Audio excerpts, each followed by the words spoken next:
How's everyone doing? It is Thursday evening and we are doing office hours here as we do each and every Thursday. Office hours are a chance for you to tune in and ask any questions you have.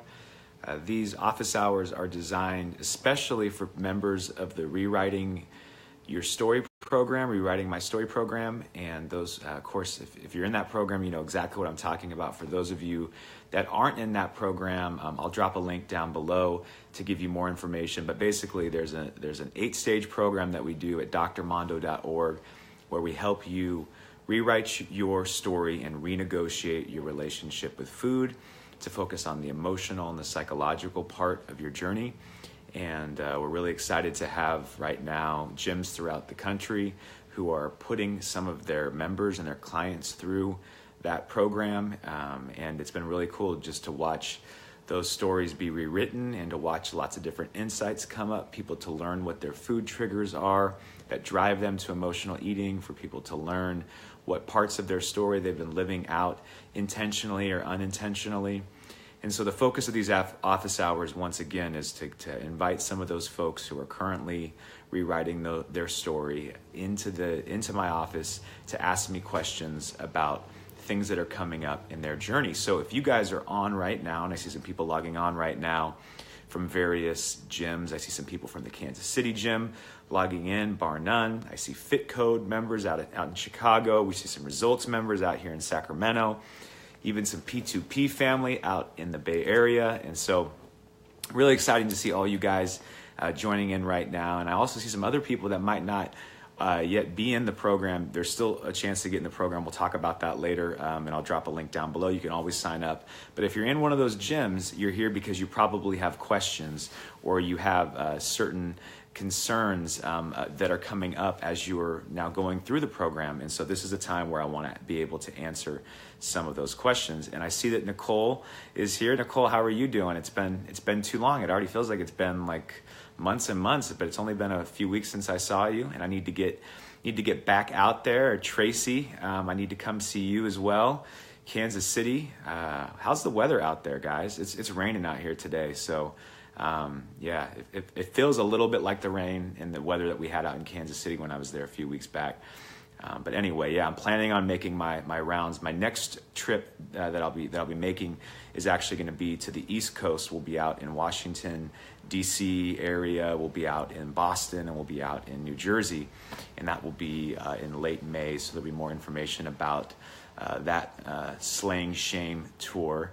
And then we'll talk more about that. So anyway, and even got someone tuning in. We got Craig tuning in from rainy Eugene, Oregon. Looks like the rain is not just here in Sacramento. Yeah, Eugene, Oregon. I gotta check out Oregon. I've still never been to Portland. I've never taken in a Ducks football games out there. So I know that there's a lot of stuff that's cool to do out in Oregon. And we don't have any gym affiliates. So if you guys have gym affiliates, I've yet to explore the Oregon market. Maybe that's a good reason to go out there, is to visit and talk with some gyms. So anyway, enough about all of that. I want to dive into some things that I'm seeing from you guys. There's a couple gyms right now that are focusing in on the stage of understanding their relationship to food. And that's, of course, stage number 3, gaining insight and healing wounds from the past, learning how your past and your story is connected to some of your relationship that you formed with food. In that stage, we keep saying, taken out of context, I might seem so strange. And what that basically means is that if you don't know your backstory, then often what happens is that you just continue to tell this perpetual story of shame about your relationship with food. So I don't know what it is. Something's wrong with me. I can never stick to something when I say I want to do it. I'll never follow through. All of these parts of your story end up developing out of context. And so what we want to do in stage 3 is we want to help you understand what is your relationship with food, but more importantly, what's the backstory. And the way that we do that is in that really powerful worksheet that we're going to go through. And if you've already done stage 3, you know what I'm talking about. But it's looking at and dissecting the process of when I emotionally eat, what are the emotions that come before that time where I kind of say, you know what sounds good, as we've said at the seminars. Is it a trigger of loneliness? Is it a trigger of anxiety? Is it a trigger of depression? What are the things that are triggering me to feel all of a sudden, like my brain is craving an escape with food or craving comfort with food. So for some of you that have gone through this stage, I'm going to give you some feedback, but part of the office hours would also be helpful. If you've identified what your triggers are, go ahead and list those and comment those below. But again, what I want you to focus on here is not just understanding what it is that is the backstory or what it is that is the trigger emotion, but also understanding what the backstory is. So if you're able to identify in stage 3 that what really is coming up is loneliness, and I mentioned for you guys that's one of my triggers, or had been. I use somewhat past tense language. It doesn't happen very often, but it used to happen a lot, and it happened a lot, especially when I wasn't aware of it. But there were times in the past in my story where I would feel tremendous amounts of loneliness, and I didn't like being alone, and I'd want to run from that. And food was really my comforter in those moments when I would feel lonely. If I knew I was going home to an empty house, but I knew that there was going to be a routine of eating or tuning out or watching something on TV, that was enough to kind of make the loneliness sit to the side, or so I thought. So what was important for me to realize in my story is that loneliness was a key trigger emotion that often I would use food to find comfort in. So that's one example of what's the backstory. Now, once you identify the emotion, what's the backstory with loneliness? So for me, as I mentioned to you guys, and I say this often because it was really paramount for me to realize, when was the first time that I experienced that feeling of loneliness? And for me, it was going, back to being a kid and going home to an empty house at times, when my mom was working and stuff, and just remember not liking that feeling of being alone, being an extroverted, person, an extroverted kid, liking to be around people, not wanting to be alone. And what I often found is that it was in those moments of loneliness that I would use food to comfort me and really provide an escape from that intense emotion. And every time that I used food, it was almost like I was doing a trade-off of I was getting some avoidance and some symptom relief of avoidance. Obviously, I was gaining weight because I was using food to comfort me, and I was doing it with high-calorie, high-processed foods. But on top of that, I was also creating more fear around my threshold for loneliness. And so part of what you want to do here is you want to understand, again, what's the trigger emotion? What's the backstory? Looking at the backstory with compassion, not shame.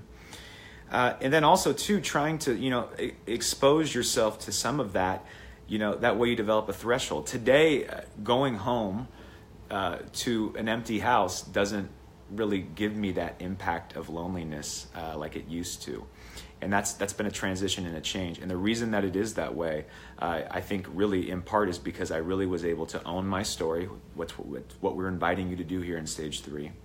It was also because I was able then to slowly expose myself to more instances of embracing the loneliness and saying it's a part of my emotional experience. It's okay to be lonely. It's okay that it's powerful for you, given the backstory. And I did that all with compassion. So again, this is not just a stage of saying, I know that anxiety makes me want to go to food. It's taking it a step further and connecting it and saying, what's my backstory? How can I make small attempts at exposing myself to those emotions?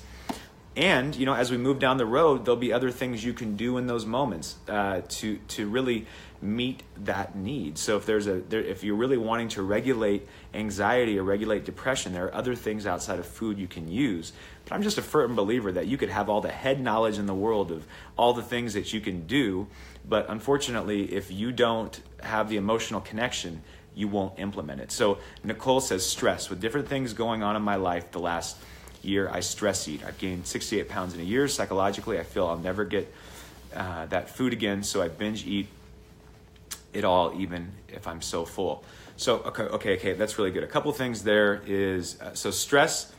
Let's go a layer below stress. If we peel back the onion, what's below stress? Is it panic? Is it fear? Is it anxiety? So stress is like probably the first trigger point, and then there's another trigger point. So stress triggers what? Does it trigger anxiety? Does it trigger fear? What happens kind of next? And then, you mentioned another thing that I think we don't talk about a lot, but it happens a lot with those of us who found ourselves binge eating. It's this like fear of scarcity. I've talked with many clients before who have this feeling of almost like, I'll never be able to have this again. And this is my one last time.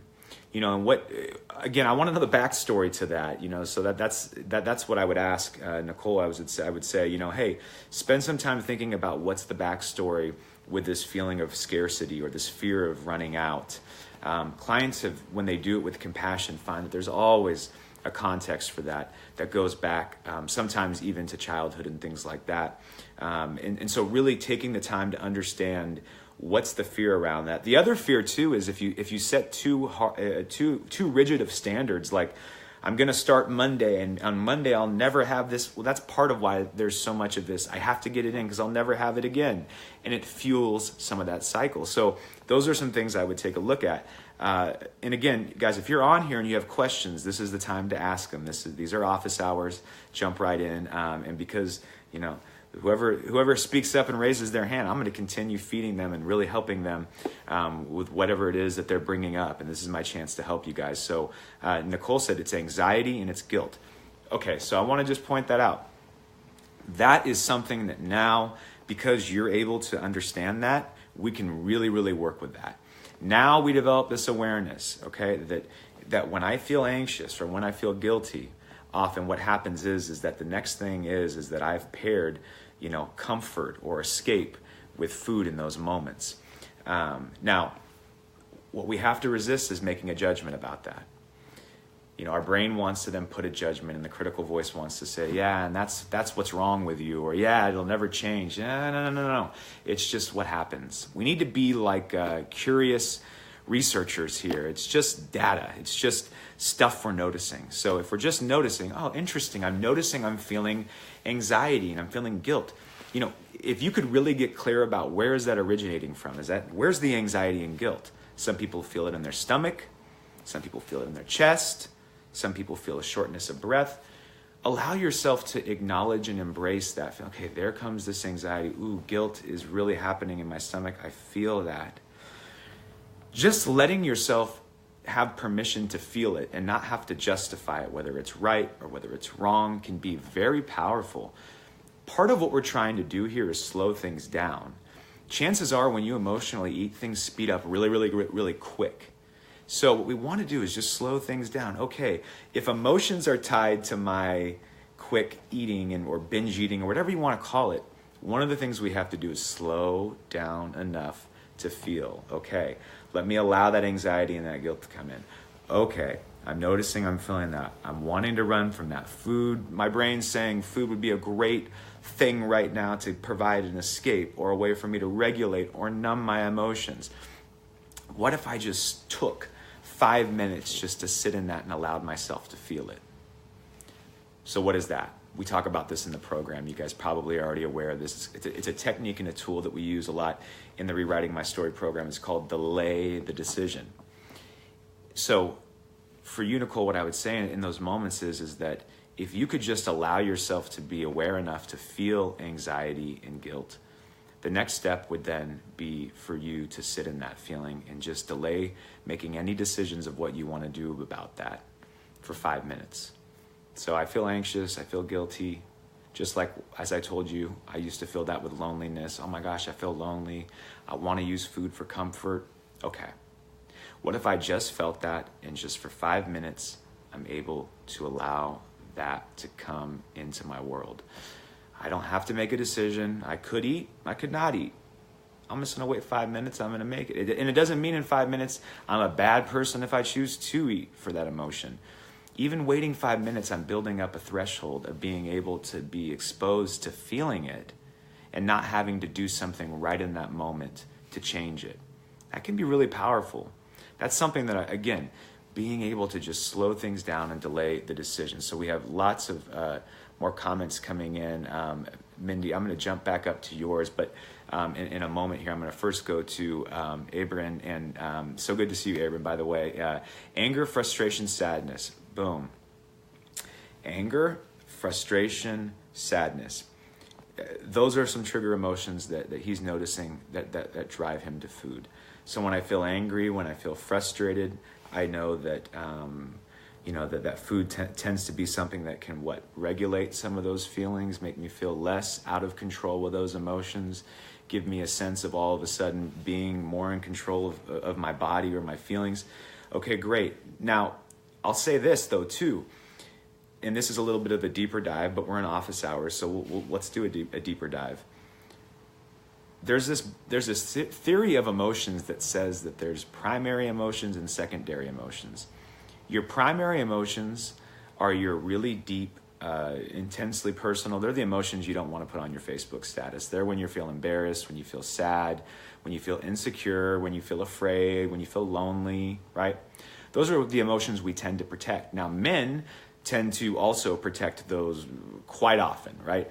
Women do too. We all protect those emotions, but men often do a lot as well. And what we do is we protect them with the second layer of emotions that we would call our secondary emotions. And those secondary emotions are emotions like being angry, being frustrated. And so it's kind of like, again, that layer of the onion. At the core is this core feeling of feeling sad. But for men and for women, it's often more vulnerable and more scary, quite frankly, to express, and it's more foreign, I should say, too. Most of us aren't really used to doing that, of expressing our sadness. It's foreign to us. And so what we often do is we live in a world where it's easier to acknowledge the frustration and the anger. And you're saying correct. So it sounds like that fits for you. So what I would say is it's still great information to know that anger and frustration are trigger emotions that are leading you to finding food, comfort in food, or an escape in food, or in binge eating. However, if you could sit with that sadness and really get to the sadness, there's a gold mine of information for you there. Because if you're able to acknowledge the sadness, you're able to also lean into things. Okay, understand. Is there certain things that you need to do in response to that? Sometimes it is just about sitting with the emotion. Sometimes it's just about sitting with the anger. Sometimes it's just about sitting with the sadness, and that is enough. Other times it's a prompt then to do something. Right? I'm sad, and it's because that sadness is trying to actually be a teacher. It's trying to show me something. That's kind of a weird flip. But what if our emotions, even anxiety, and what if they all had good intentions? What if they all were trying to tell us something? But we were robbing ourselves of opportunities to get that message if we always bury them or push them away or run from them or eat them away or drink them away or whatever. What if they were messengers trying to give us a message? What if the sadness was even trying to really tell you something? That could be really powerful. Lean into that. In order to learn from that, you have to lean into that. I just saw Jeff's question. Jeff, I'm going to come right back down to you. I'm going to pop back up here to Mindy. Mindy, I'm not sure if you're still on, but I know that you had this question. I've lost weight many times. I get so close to my goal, and then I sabotage it. And a lot of people talk about that. I lost 85 pounds at bar none by working hard and eating right. Once I finished my challenges, I stopped. I've gained back 20 pounds. I'm trying hard to turn it back around before I gain it all back. What I'm trying to figure out is why I do that. Well, I think a couple things. Why do you do that? You might think that there's some sort of sabotage that goes along with that. You might think there's some bit of feeling like, maybe am I afraid of succeeding? We often jump to that and we write that onto people's story, I think, too much, to be quite frank. Sometimes I don't think there's this pathological thing like I'm really afraid of being successful. Sometimes it's really the case, and if it is the case, it's something to consider. But there may be more to it. Like it also may be something like, the way I've learned, one of the things that I talk about with Wilson and Shelton and Matt and all the other, Latasha, is we talk about the fact that challenge eating is not lifelong eating. That's why your gym is committed to helping you long term. So maybe it's not that something's wrong with you, it's that you need more tools, and that's why you have awesome gyms. And I'm saying that because I know you have awesome gyms, you have awesome leaders that really you could go to and say, maybe part of it is that the way I'm thinking about food is still really black and white, and I can only be successful in challenge mindset. But what's a way for me to now, can you help me integrate back into the non-challenge way of eating in a way where I could still maintain my goal weight?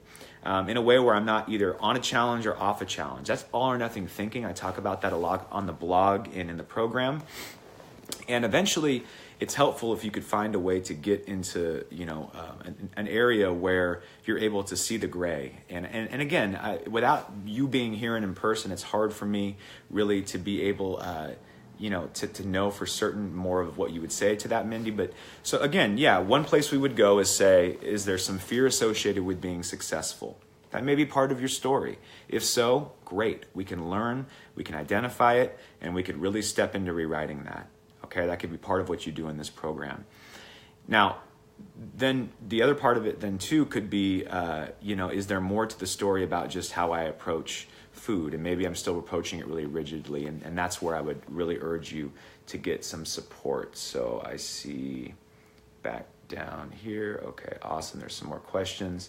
So let's go, Shelly. Thank you. I'm going to go to Jeff here in a second. Shelly, I think the hard part is what to do after they give you the message. Tell me more about that. What message that they give you? Yeah, tell me more about that if you can, Shelly, and I'll come back and answer that question. So Jeff, thank you. You've given me some stuff here too that I want to get to. What if every time you ate you didn't feel guilty? What if the foods we choose didn't trigger emotions and anxiety? Good question. So what if every time you ate you didn't feel guilty? What if the foods we choose didn't trigger emotion and anxiety? Are those rhetorical? Are you going somewhere with that? I tend to sabotage in many different ways, but I think it can be an excuse for me. I'll say more about that. I think I know where you're going with that. So again, this is kind of the challenge here, is that because I don't have you in front of me, I'm trying to interpret what you're saying. So type in more, but I think what you're saying is sometimes you can use the excuse of your emotions to eat.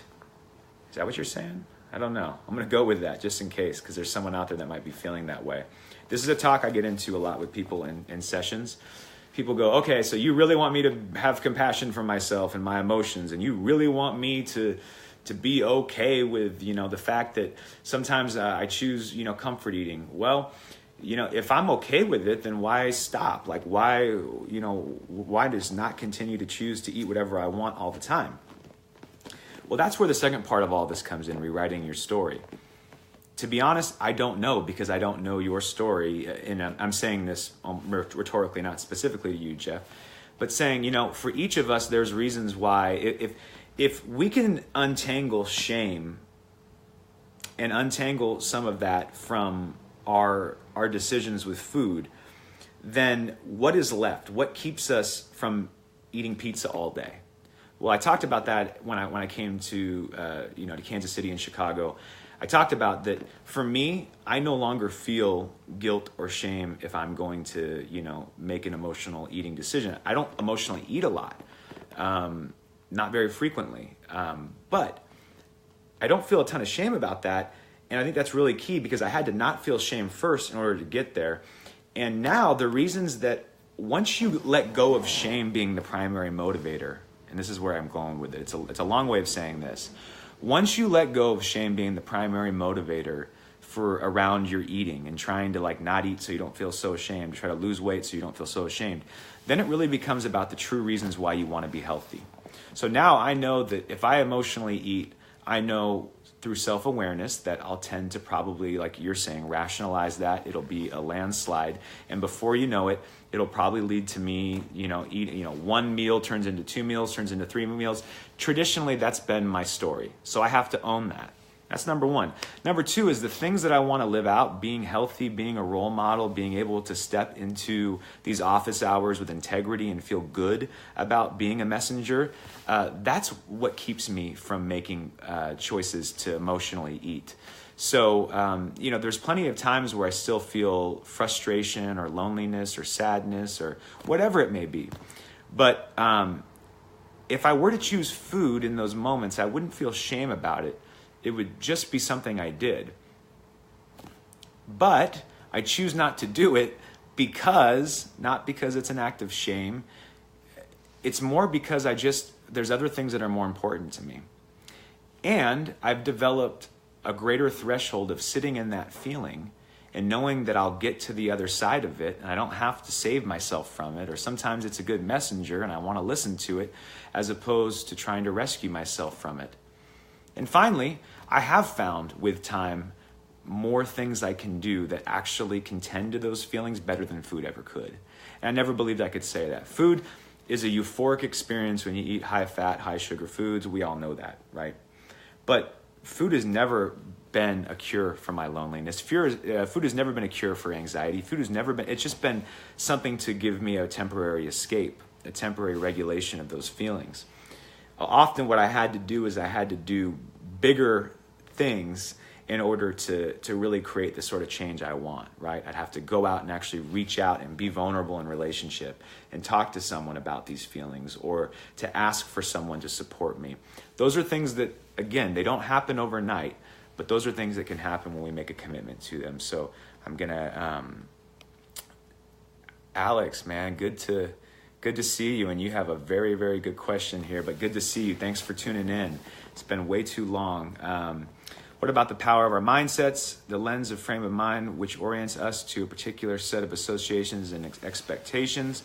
Often they play an impactful role in determining our relationship with food or personal health. Does how we view the purpose of our emotions, positive or negative, impact our stories?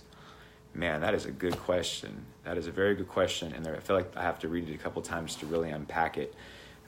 So the lens of the frame of mind, which orients us to particular sets of associations, expectations.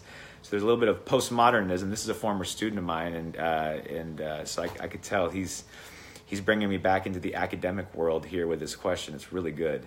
Does it often plays an impactful role in determining our relationship with food or personal health? Does how we view the purpose of our emotions, positive or negative, impact our stories? Yes, it does. I think I'm fully interpreting your question, and my urge would be this: that emotion is emotion. There is no dichotomy of good and bad emotion. There isn't a binary of good emotion, bad emotion. It's good to express this, it's bad to express that. Culturally, we develop a dichotomy. We say it's okay for men and women to express this emotion, but not so much this emotion. It's okay to express it in this setting and not in this setting. It's okay to experience it and to sit with it, but not this one. So I think where you're going, or at least where I'm going to go with that question, and what it brings me to, is that yes, it's important to understand what filters and backstories do we have around emotion. So there's the filters. What filters do we have around sadness, right? Is it okay to be sad? Or is that a sign of weakness, right? And where did that come from? Who informed that story that we developed around that emotion?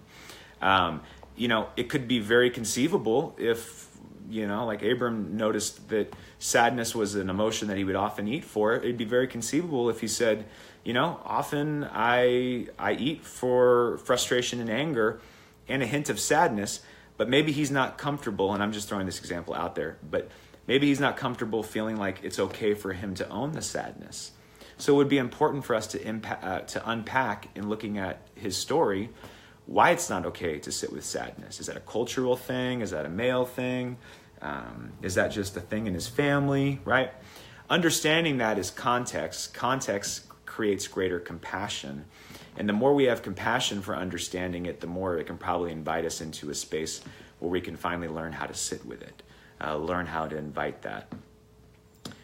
So yeah, emotion is emotion. I don't think that there's good and bad emotions. I just think there's emotion. And I think that our goal is to be aware of it and to really develop this sense of accepting and feeling it, and then stepping back and trying to understand it and take an observer role and kind of learn from it, and then make choices around it. Awesome. Okay. Shelley responded, when the emotions give you a message, because I had asked earlier for more information, so thank you for writing that. When the emotions give you a message, what do you do with that? Okay, so when you notice something, what do you do with that? You can't make the person or circumstance change, so it's easier to stuff the message because I'm not always sure what action to take. So when the emotions give you a message, So if loneliness is telling you something, or frustration or anger is telling you something, or if you notice that you're feeling that, the only thing that you can control, and actually you control a lot, it's not the only, but the thing you can control is how you respond to that emotion. And, often people will say, well, my husband or my boyfriend or my wife or my girlfriend or my friend or my therapist or whoever made me feel a certain way. I think the better way to look at it is that I noticed that in that interaction with my boyfriend, my husband, my wife, my girlfriend, my friend, my therapist, that this is what came up for me. So being able to own your emotion, and yeah, they may have said some things that were just out of pocket. They may have said some things that were really hurtful. That's all true. But being able to really say, I own my emotion and now I own my response. How do I want to respond to that? Now, there are some people that you're going to have conversations with and they're not going to be able to support you in the ways that you want them to support you. So there are some instances where maybe you think, why bring it up to someone that's just going to make me feel worse? Why? So those are choices that you have to make, but it doesn't change the fact that you are empowered to say to yourself that my emotions and my feelings matter, and me acknowledging them is a choice that I have. Me sitting with them is a choice that I have. Me advocating for, if I'm feeling lonely, me advocating for comfort in other ways outside of food is a choice that I have. So it's really kind of this peeling back the choices and the layers of, what am I feeling? Okay, maybe it's a lost cause in my mind to say it to someone in relationship to, but maybe that's something that, what are the choices that I have in terms of how I respond to it in my own self? What can I do with that? Does food have to be an option? I think that's something important to really consider there. And I hope that actually answers your question. Jeff, come back. I agree that feeling your feelings fully, as you are saying, and then get through them and past them, but you can't get past them if you don't sit in those for a moment. Too easy to escape, but the long term is not healthy. 100%. I'm really, really glad that you point that out, and I know that we're winding down with our office hour time. We're almost running out of time, but I want to hit on Jeff's point because it's a really good one. And if you guys have more questions, again, thank you so much for your questions, your feedback. Go ahead and just type in now if you have any more last minute questions before we close up office hours. But again, I want to go over what Jeff just said there. You have to feel your emotions fully and get through them. There's a book called The Obstacle is the Way. I highly recommend it. It's a book by Ryan Holiday. And The Obstacle the Way, it looks at people throughout time that have been really successful. And a lot of them are inventors, world leaders, politicians, thought leaders, whatever it may be. And a lot of them are folks that have this one theme in common, and that theme is that they almost are hungry to experience adversity and obstacles. And the book gets at that. It tells stories of all these amazing people. Benjamin Franklin, Abraham Lincoln, it goes all through history, and it says the one thing they do differently is that they look at obstacles as an opportunity to learn something about themselves. But obstacles really create a sense of pain. So what they're talking about in the book is an ancient set of philosophy called Stoicism. So when we hear Stoicism, we often think of, usually it's a man being stoic, which means unemotional. Well, that's actually not what Stoicism is, at least not in the pure terms, right?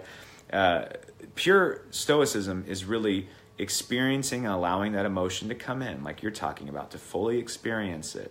If you lose someone you love, Stoicism wouldn't say to just acknowledge that you're feeling sadness or anger or bargaining or the stages of grief and then move on. It would say, no, fully allow yourself to feel that. And when you felt that fully, to then step back from it and ask yourself questions about what can I do now in lieu of that. Ray Dalio did a podcast recently with Tim Ferriss, and in that podcast he talks about this equation in his book Principles, where he says pain plus reflection equals growth. Pain plus reflection equals growth. you can only grow if you have pain, and you can only grow if you reflect on that pain. All pain is temporary. Psychological pain eventually will pass. Anxiety will pass. Every time you have a panic attack, you'll eventually get to the other side of it. Every time you feel sad, every time you feel lonely, it eventually will cease. But you need to have moments where you reflect on that and you learn from that. So some of the most painful moments in our life, we need to feel fully. Then we need to reflect on them, and that's how we'll grow. And I 100% agree with that. You have to fully feel it. Part of what I see too often with people around this food stuff is that they are, too many folks come in and they come into therapy and they go, I have no clue what I'm feeling. So number one, there's no awareness over what they're feeling. Number two, it's this feeling of as soon as I feel it, I want to run from it. I want to hide from it. I want to push it away. No, you have to feel it fully. And that's where stuff like Delay the Decision can be great ways to just step into slowly starting to do that. Awesome. Shelly, thank you. That was really good and spoken to what I needed. Grateful. Awesome. So glad. Thank you, Sue. And you're correct. The men in my family, this is from Abram, are taught to be strong and show little, no emotion other than happiness. Man, ain't that the truth. I think that's true for a lot of men. I know that in specific cultures, that's true also. I would say for a lot of men in most cultures, it's true that men are kind of taught to be strong and macho and never to show sadness, and sadness equates to weakness. And you know what that leads to? It leads to a lot of angry men who are really, hiding the little boy that's sad inside. And that's very destructive. And unfortunately, a lot of those folks aren't here right now tuning in and wanting to actually learn how to sit with that emotion. They're not wanting to learn how to sit with the sadness.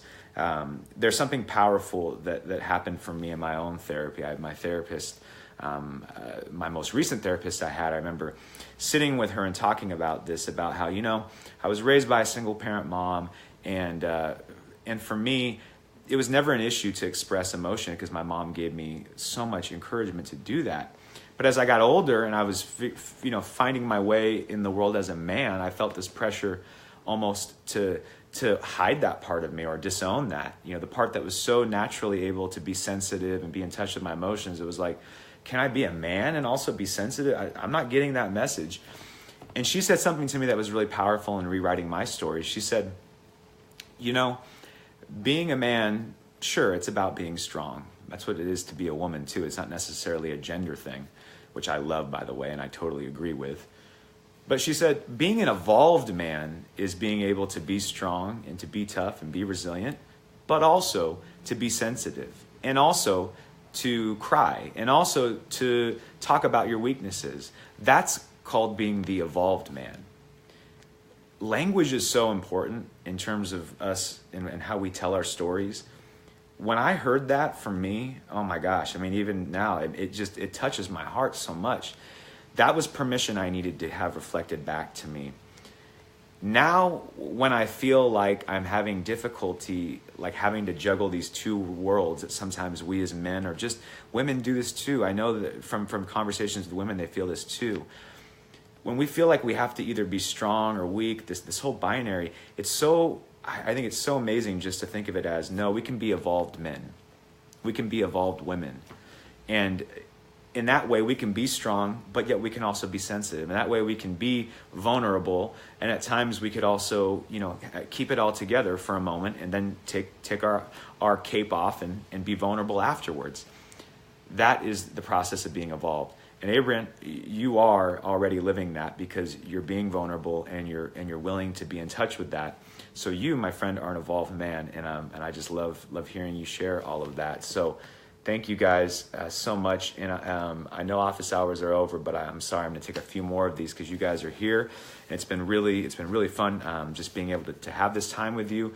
And again, it's just like the office hours when I used to be a professor. It's like if you come to the office hours, you're going to get more attention. You're going to get more, TLC. So those that are here, really encourage the other folks, because we have tons of people right now in the Rewriting My Story program.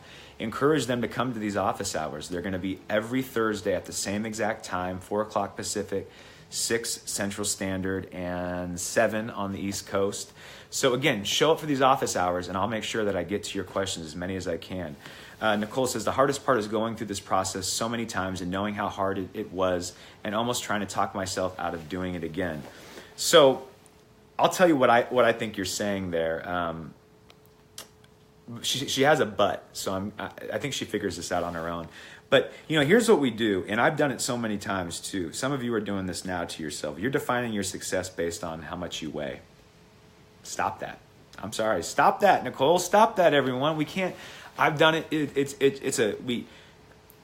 If you really step back, it's really unfair that we do that to ourselves. Nicole, you have learned so much about yourself in this last few weeks. You've learned so much about yourself even when you were gaining weight. Okay, so my barometers for success aren't based on the scale. They're not based on your pant size, your dress size. Are you learning about yourself? This journey of life is less about weighing, some ideal weight and more about evolving and being self-aware and learning about yourself and learning how to be vulnerable and learning how to put yourself first. It's rewriting your story. And that's what I want you to find energy to do. If you find energy to rewrite your story, as we've said time and again, the other stuff will fall into place. If you're feeling like, man, do I really want to do this again? Chances are you're probably thinking too much about the weight and too much about the food and too much about, you know what, ease your way into that stuff if you have to. Just keep showing up to the gym. Don't do the most rigid food plan. If that's what it takes, make micro steps there, but take the big steps with rewriting your story and realize that you are making bigger strides than you have ever made simply by doing this program, by encountering your emotions, by being on these sessions. You're really taking a huge step forward. So when we feel afraid and overwhelmed, I know there's a but, maybe you got to it, but it's really about refocusing our attention on what it's truly about. And Nicole said, but during journaling, I'm getting to know myself in a whole new way. Thank you, Mondo, for everything. 100%, Nicole. I am such a big fan of you, and I'm so honored to be a part of your process. So, and I'm glad that you're journaling. That's the thing, guys, is that I hear that so often. We live in such a busy world. We don't have time to reflect. And that's really sad, because for the majority of our time in our civilization, we had more than abundant time to reflect. Now we have no time to reflect. It's filled with technology. It's filled with distractions. It's filled with trying to maximize every moment. I'm one of the worst offenders of this. But unfortunately, we have to really get good about being reflective. We have to put journaling on the calendar. That's why in the program, Nicole's in the program. If you guys aren't in the program, you'll know we make you journal. And the reason we do is that we need you to get reflective. The only way you'll know what you're feeling and how to draw these insights about yourself and your story is to actually reflect. It happens in therapy. Therapy is one place to reflect, but even if you were in therapy, I would still be telling you to journal or spend some time meditating or spend some time praying or whatever it is that you can do to get centered and get grounded. Vicky Hall says, thank you so much. Abram, thank you. You guys, thank you.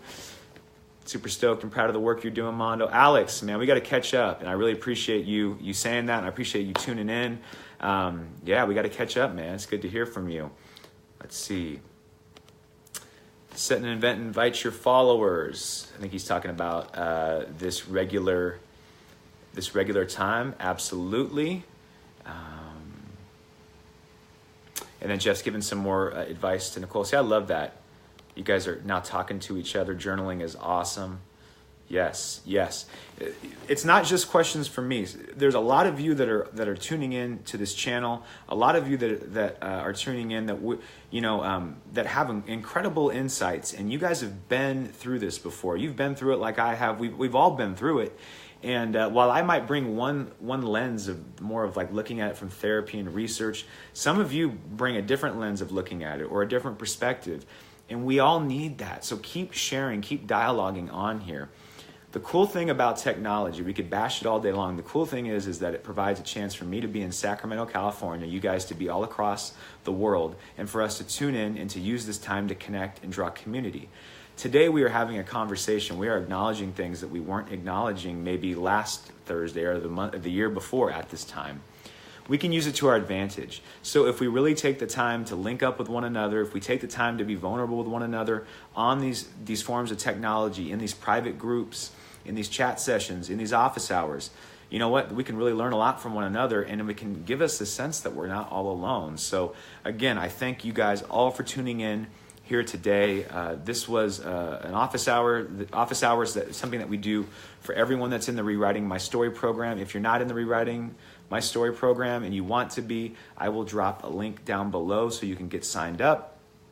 It's possible that the gym that you go to is actually offering the program, and they're offering it in a little bit more of an intimate way.